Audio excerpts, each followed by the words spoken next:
Welcome. I'm glad you're here. You can rest now. Tonight, 3 quiet stories for slowing down. The first is about a bridge no one crossed, until one person finally did. Long ago, before anyone ever dared to step onto the bridge, it already existed as a rumor. A pale line stretching across a narrow valley, thin as a thought, quiet as a held breath. People did not really say, "There is a bridge." They said, "Some say there is one." And yet, every morning, it was there. Night falls early in some valleys. Not suddenly, but slowly, like a breath growing deeper. Sounds become rare, the air feels heavier, and everything seems to wait. It is in a valley like that this story begins. Between 2 low hills covered in pale grass that turns silver when the wind moves through it, there was a bridge. Some believed it had always been there. Others thought it appeared only when someone truly needed to cross. Villagers passed near the valley. They worked in the fields, walked with their animals, followed their usual paths. But they never stepped onto the bridge.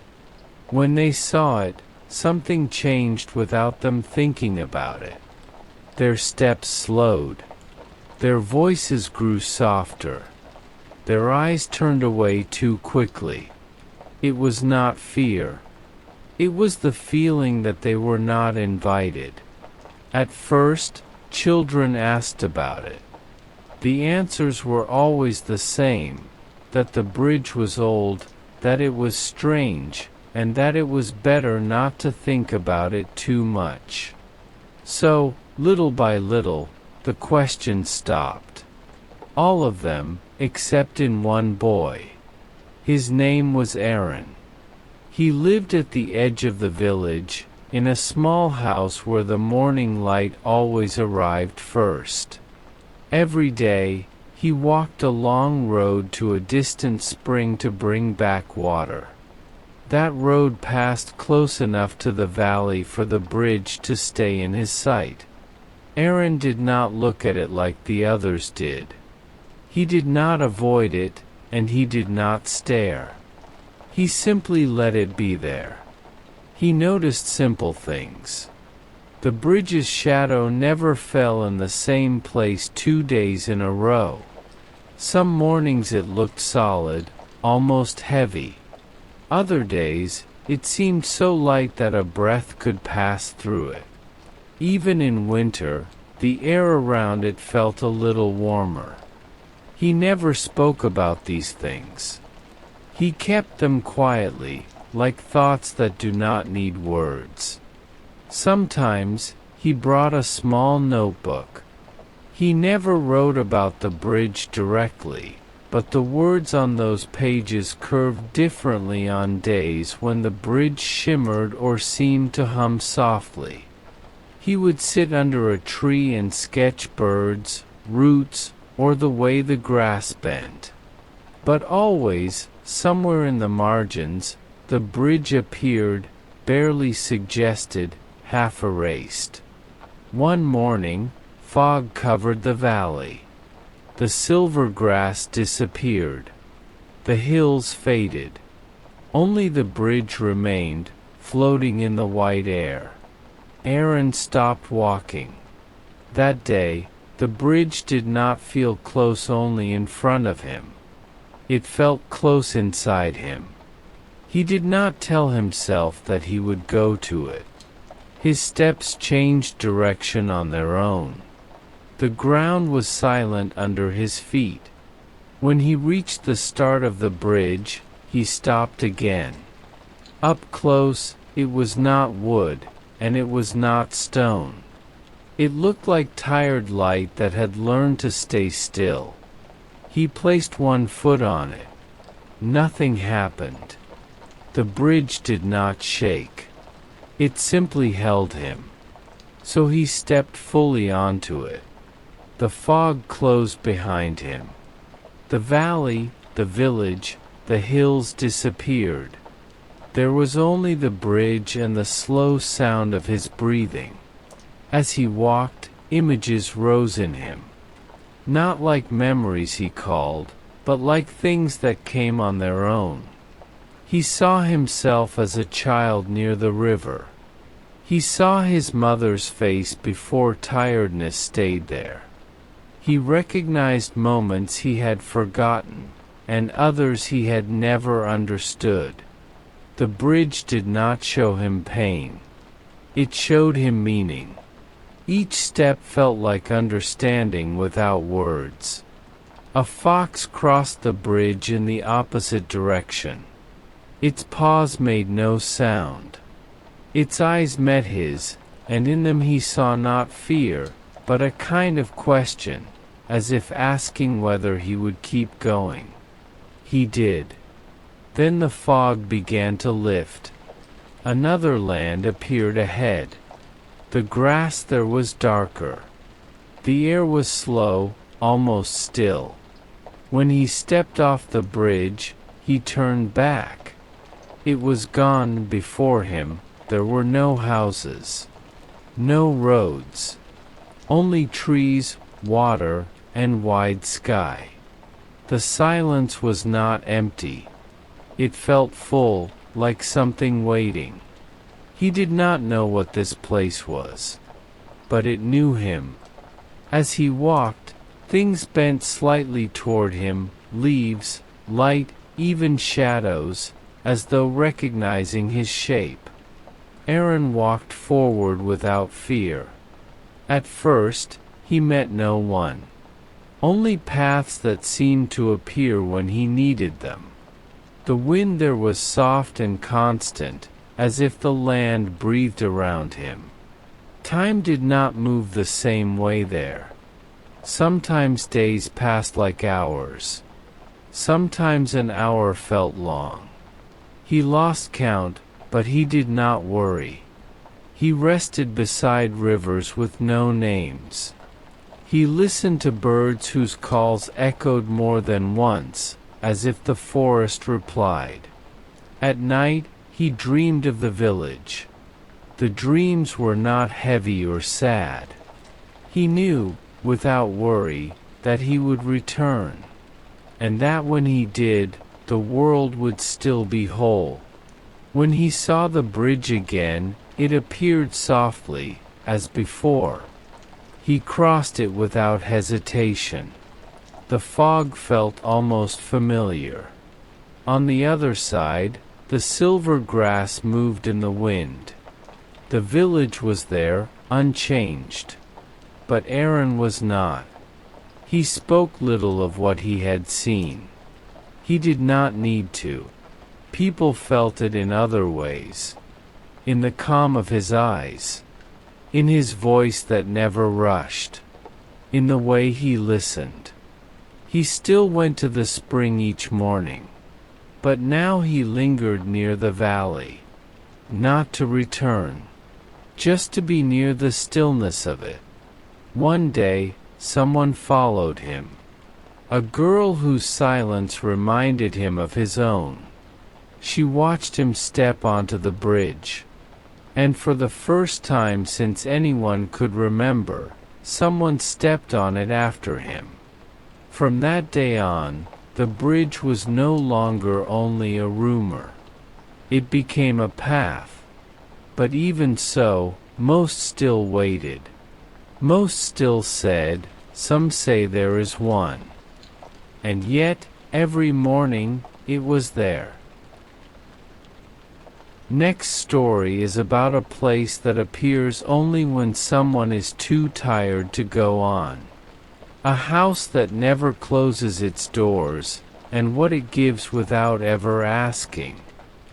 In a quiet place where the road curved slightly before disappearing into trees, there was a house that never locked its doors. It was not abandoned, nor guarded. Its windows were clean. Its floorboards did not creak. A fire sometimes burned in its hearth. The house looked neither new nor old. It looked like it had always been meant to be there. No one lived in it, not permanently. People arrived, and people left, but no one stayed too long. They arrived for different reasons. Some were lost. Some were tired. Some were only curious. But once they stepped inside, they all stayed for at least one night. There was no key, and no one ever waited inside. Yet the house was always ready. Food could be found, not hot, but fresh. A bed was made, not perfectly, but kindly.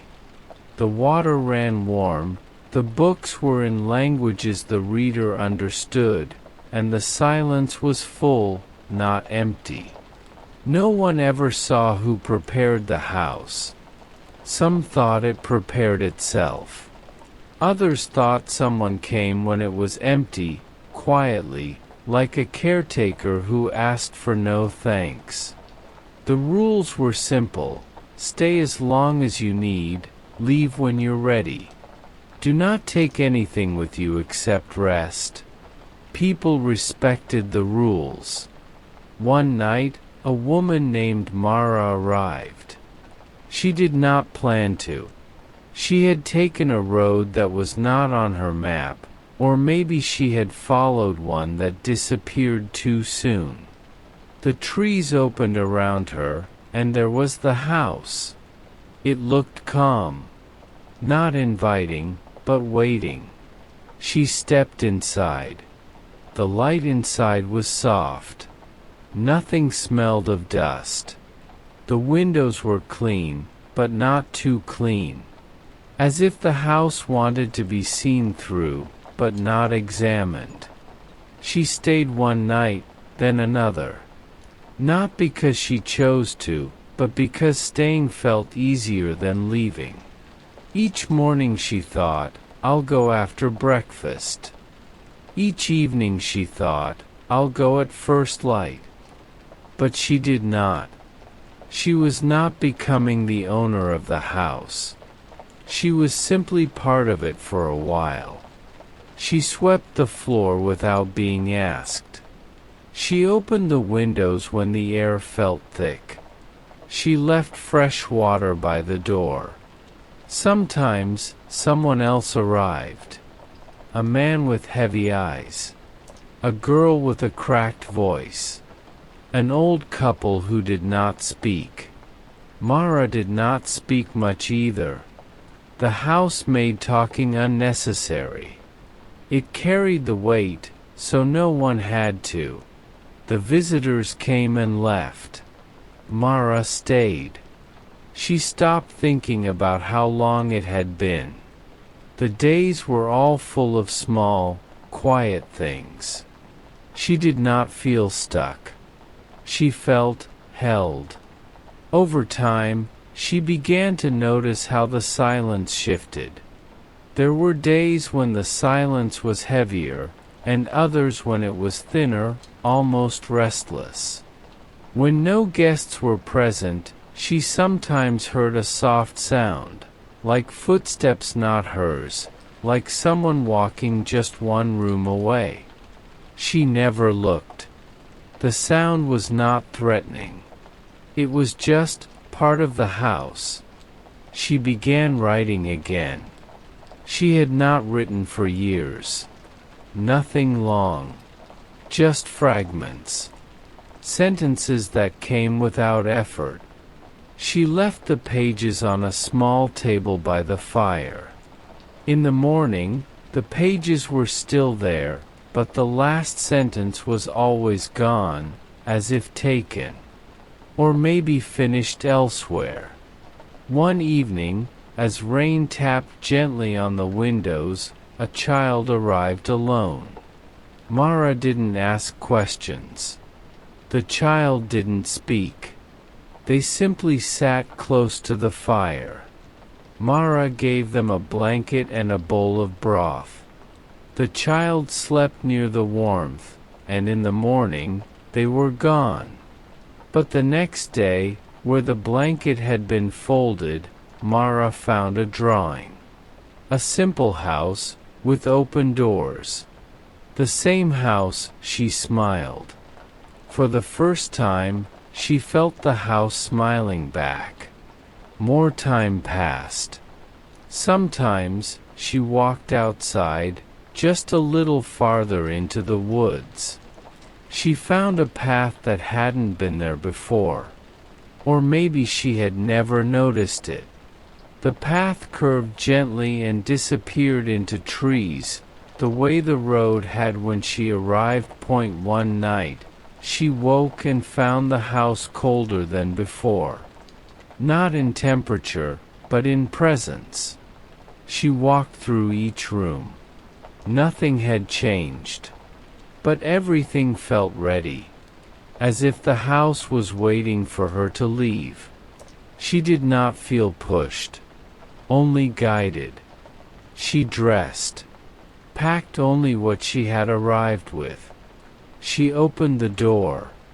Outside, the road curved into trees again.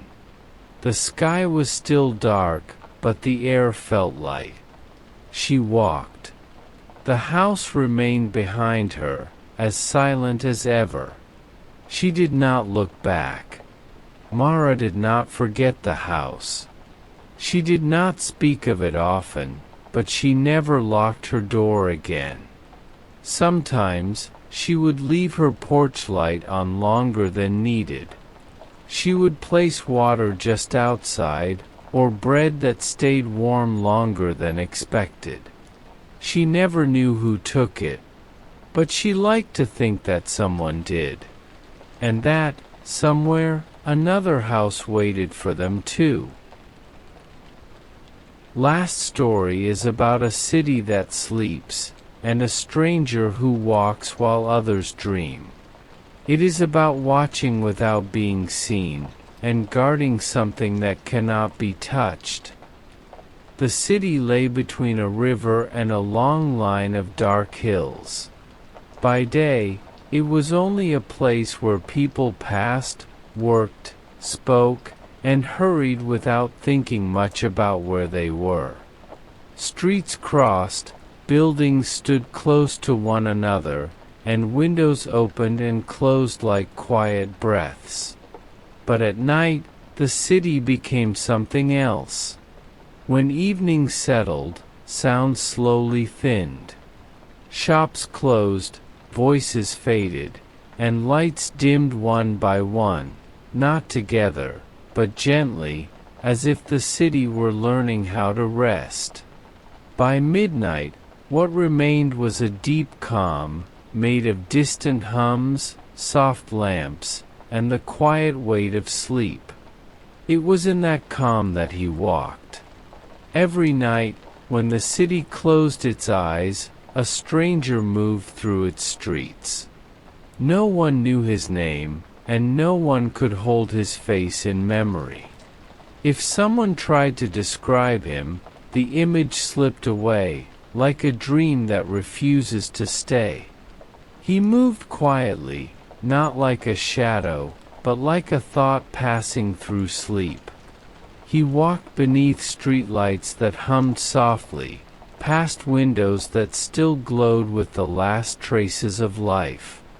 He listened, not only with his ears, but with his presence, to breathing, to dreams, to the slow rhythm of thousands of sleeping hearts. He did not protect the city with force. He carried nothing and chased nothing. He protected it simply by being there. When a child cried in sleep, he stopped beneath the window.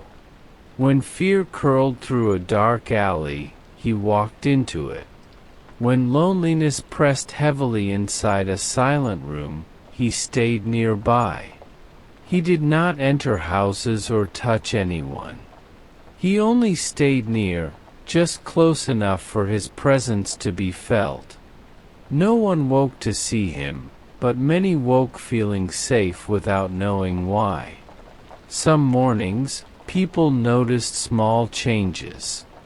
A child who slept through the night after weeks of waking. A woman who no longer feared the dark hallway in her building. A man whose dreams no longer ended in falling. They did not connect these things. They simply lived. The stranger returned every night. He followed no map and never kept the same path. He went where the air felt heavy, where sleep was thin, where fear whispered too loudly. Some nights he crossed long streets without stopping, and other nights he barely moved, staying beneath one window for hours until the dark inside it felt less sharp. Time did not move for him as it did for others. Minutes passed like breaths, and hours like moments. One night, a woman named Elia could not sleep. She closed her eyes, opened them again, then turned from one side to the other without finding rest. The clock ticked too loudly, and her thoughts would not slow. At last, she rose and went to her window. The street below was almost empty. One lamp glowed at the corner, its light trembling slightly in the night air. Beneath it, she saw him. He stood still, as if he had always been there. His face was not hidden, but it was hard to hold in the mind. He seemed to look at nothing and everything at once. Elia held her breath, certain he would vanish if she looked too closely. But he did not.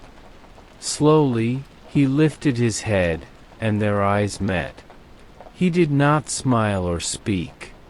He only bowed his head slightly, then turned and walked on. Elia stayed by the window long after he was gone. The next morning, she felt steadier. Not changed or healed, but as if something loose inside her had gently settled. That night, she watched again.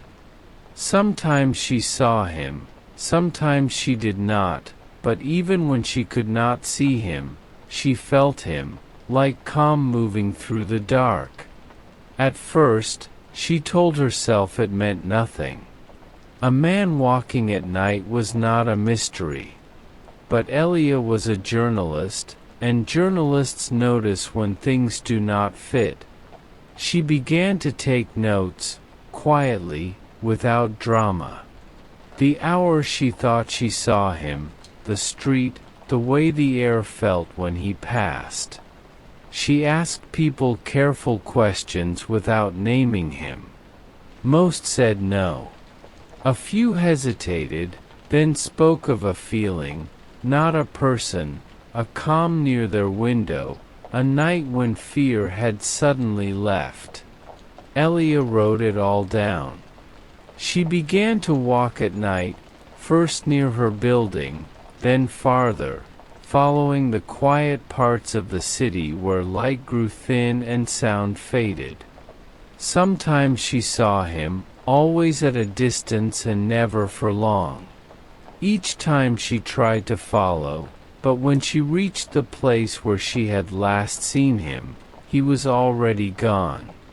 She searched cameras in shops and streets. On some recordings, she saw a figure almost like a man, moving normally yet looking unreal when frozen in a frame. On other nights, when she knew she had seen him, there was nothing at all. Weeks became months. Her notes filled a drawer. She spoke less with friends, rose later, and her world shifted slowly toward the night. Not out of darkness, but direction. As if the rhythm of the city's sleep had become her own. She stopped walking to rest and walked only to find him. She slept badly, dreaming of streets that never ended and lamps that went out as she reached them. She learned the city in ways few ever do, knowing which streets held grief, which buildings carried fear, and which windows kept heavy silence. Often, in those places, she felt traces of him, not footprints or marks, but a softness in the air, as if something had just passed. One night, she followed him longer than ever before. He turned into a narrow street she barely knew. She followed quietly, her heart beating too fast. At the end of the street, he stopped. She froze. He faced a tall building with dark windows, then slowly turned, not quite looking at her, but at the place where her attention lived. She felt seen in a way she could not explain. After a moment, he turned away and walked on. From that night, the search became an obsession. She read old records, fires, collapses, crimes never solved. She looked for patterns, for places where fear had once lived. Sometimes she found him there, sometimes she arrived too late. She interviewed caretakers of buildings, janitors, old women who fed stray cats. She asked about the nights, about quiet visitors, about unspoken calm. Most shook their heads. A few looked away before answering. One woman said, "He doesn't stay where he is needed. He stays where he is forgotten." Years passed. Elia grew older. By day she lived another life, writing other stories, but by night she still followed a man no one could hold in memory. Once, she tried to speak to him. She followed him to a quiet square and called out softly. He stopped. She said nothing more, not knowing what to say. After a long moment, he turned his head slightly, not enough for her to see his face, then walked on. He never answered. Elia understood she was not meant to understand, but she did not stop. Sometimes, when she arrived at a place where she expected to find him, the air already felt calm, as if he had just left. Sometimes she felt he had waited somewhere she never reached. One night, he did not come. She walked, searched, waited, but the streets felt different, as if something thin had gone missing. Days passed, then weeks, and he did not return. The city still slept, and people still dreamed, but a quiet presence was gone. Elia waited for fear to return. It did not. What came instead was only a faint absence, like a sound noticed only after it stops. Years later, she stopped walking at night, not because she forgot him, but because she understood that whatever he had been doing, he had taught the city to do it for itself. He had not guarded streets or doors. He had guarded the feeling of being watched over, and that feeling had learned to live on its own. Elia never solved the mystery and never wrote the story. Some things, she learned, are not meant to be explained. They are meant to be felt. And sometimes, when the night is very quiet, she still feels it. Not him, but what he left behind. And perhaps, somewhere else, someone else looks out a window and sees him, just for a moment, and feels a quiet breath return to their chest. Tonight's stories come to an end. I'm glad we shared this moment. I wish you a gentle night,